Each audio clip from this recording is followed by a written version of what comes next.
Hello, and welcome to Art on the Farm with me, Sage and Jan, brought to you by the Monroe Area Council for the Arts. On this rainy day on the farm, you may hear the water on the tin roof. You may hear a few bouts of thunder here and there, but what a wonderful day to do some painting. Today, we are going to be doing enamel on glass. And what you are going to need is, of course, the glass of your choice. And you're going to want to clean it really well. I used one of those. Sometimes I'll use a paper towel. But every once in a while, you'll see small particles from the paper towel. Another really wonderful thing to use are the polyfiber cloths. Polyfiber cloths are wonderful for this as well. Okay. And you just want to gently get the dust off. I have seen some of my students before, if they were a little worried about something on there, using just a little drop of alcohol, as in rubbing alcohol, and just working it over really well because it evaporates really fast. Does create a light smell, but so make sure that that's good and clean. You can have it as a glass that you're going to drink from, or maybe you would prefer glass that is recycled, like a jar that you're going to take and use to put a little light in for a lantern, or even the vases. Couldn't think of the word vase there. A vase would be perfect for something like this because you could have it, treasure it, and it's going to have some light wear to it over time. So anyway, those are some options for you. Right now, I'm going to be using a drinking glass. And what we also have are acrylic enamels.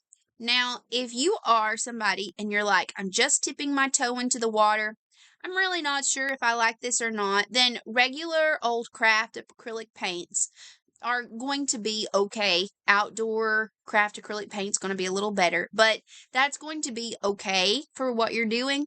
And then you'll kind of know if it's something that you really want to dive into and get some more acrylic enamels. But the enamels are often for glass and will have, in my opinion, quite a bit more potential to be more durable for long term for staying on your glass. That doesn't mean it's going to crumple up and fall off immediately or anything like that if you don't use it and you use regular acrylics. Not at all. But I personally have always recommended to go on and spring for the enamels and get yourself a few of the small tubes. It's going to be worth it if it's something that you enjoy. So take a couple of lessons, see if it's something that you like, and go on and spring for that. Most of your regular stores and your craft stores that have a craft section are going to have something like that. It will say on it enamel acrylic or enamel. So go on and consider that. Now, I have prepped this glass, and I'm going to tell you just a little bit about what I did, and then we're going to get started. Anytime you can pause the video, but what I did to help myself out, again, I did tell you that I wiped it off really good, but I chose, we're going to be doing some little fish, and I chose 3 spots to make 3 dots. Now, I tried to make it not a perfectly even spacing, and I tried to make them all kind of on one side so that you could look at it from the other side and see them. So if I'm going to look at it from this side, then I want to make my 3 dots over here. Those will each be a fish. So those will each become a fish. And these are their eyes. Now, what you're going to be doing to accomplish this is you're going to get your black acrylic enamel.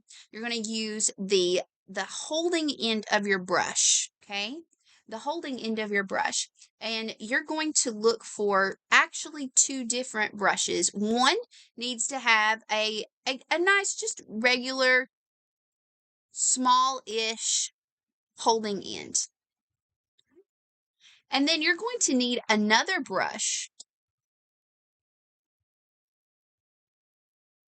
This is one I used. I actually went through my things and I got a kid's craft brush. You notice, big difference in quality. Big difference in quality. But I went on and I got a kid's craft brush because so much difference right here between the two. So this is for my black dot, which is the center of the eye, the iris of the eye. And this is for my white dot that's going to go around that and accent my eye. Just like our eyes, only this will be quite a bit more exaggerated. Okay? So over here, and I know real fish, when you go and look, I just went to a restaurant with my family and they did not have eyes that look just like this, but it's more of a character, and you will find that when you put that white around the eye, it's going to pop so much better. It really does. And though it's not as realistic, it's worth it. It's worth it. Okay, so what I did was I said, okay, I'm looking at this end. So with my brush, I'm going to go and I'm going to make the black dot, leave it alone, black dot, leave it alone, black dot, leave it alone. Okay, then I sat it down and I hit the pause button for about 30 minutes to an hour until it was dry to the touch. So just a little pop. Get anything on my finger? No? Okay, I'm good. All right.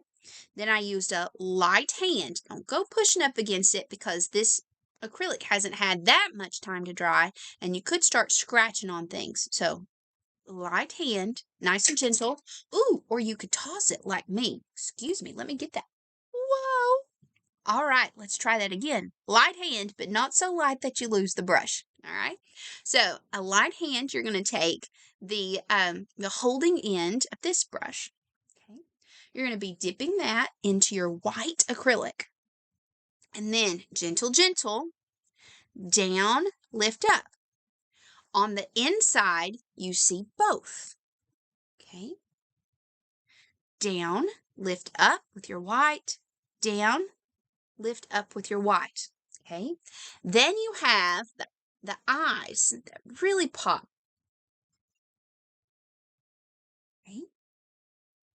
Then you hit the pause button. You're going another 30 minutes to an hour until that dries. That is the prep that I have done before our video.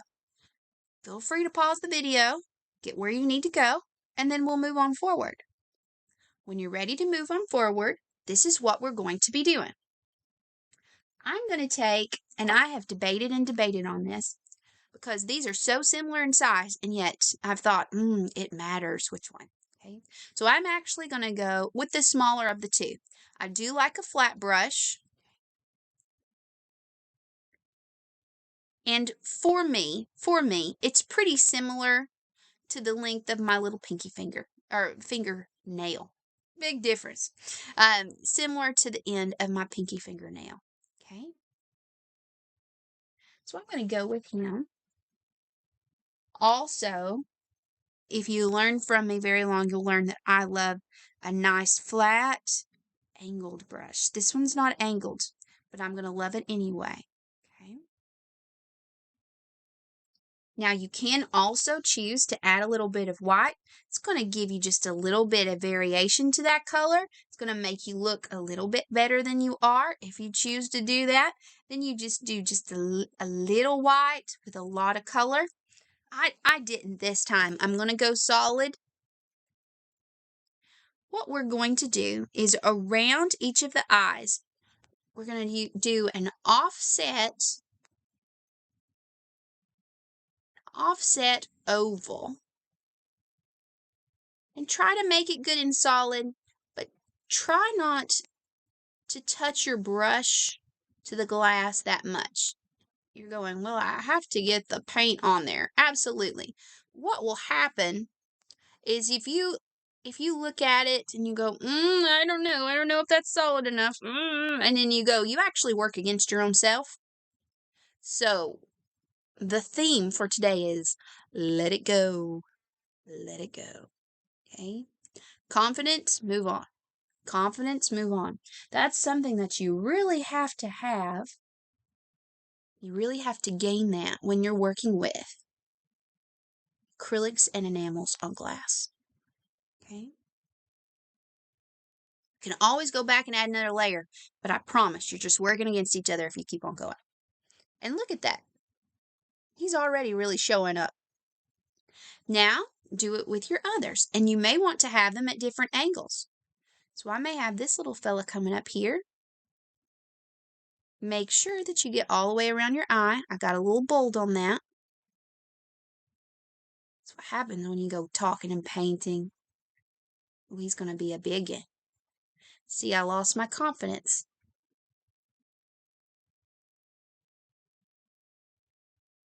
And now my little extra brush strokes are just messing it up.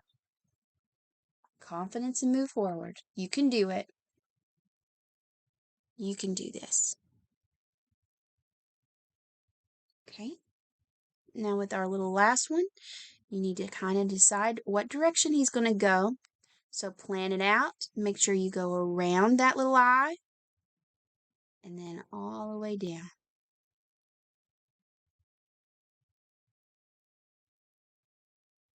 Get the shape of that oval and leave him alone. The shape of that oval and leave him alone. Look at those fish. Okay. So I want you to think about the snack that smiles back goldfish when you think of the body.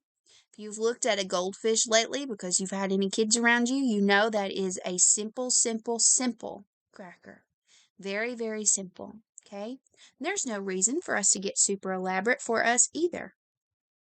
So let's look right in here. I'm going to pull, and I'm just dabbing my brush on the back end to create our very, very simple little tail. Look at him. Look at him. Now from the back, you would never even know. But in the class, oh my goodness, how cute are you? All right. Going again. Now you see why I have such an affinity for those flat brushes. Anything that makes me look better. Better teacher, better artist than I am. I'm game. Last little fella.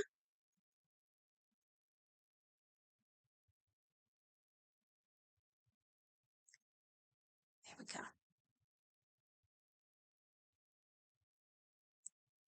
So now it kind of looks like they're running away every time you go to drink.